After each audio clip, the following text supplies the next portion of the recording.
ഈ പുതിയ ചൈന പഴയ ചൈന ഇതിപ്പോൾ ആൾക്കാർ ചോദിക്കുന്നൊരു ചോദ്യമാണ്.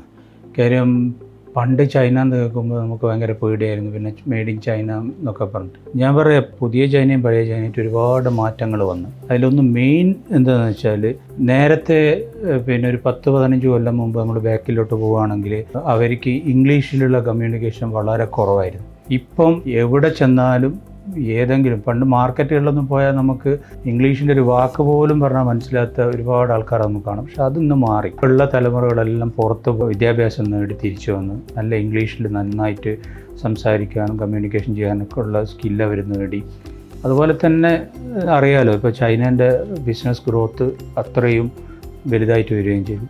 ഇന്ന് ഒരു ദിവസം ചൈനക്കാരൻ പറയാണ്, ഞാൻ ഇനി മുതൽ ഒരു സാധനം ഉണ്ടാക്കുന്നില്ല എന്നൊക്കെ പറയുകയാണെങ്കിൽ തന്നെ ഒരുപക്ഷെ ലോകം തന്നെ സ്തംഭിച്ചു പോകുന്ന രീതിയിൽ പിന്നെ ചൈനേനെ നമ്മളെന്ത് ചെയ്യും, ഡിപ്പെൻഡ് ചെയ്യുന്നൊരു അവസ്ഥ ഉണ്ട്.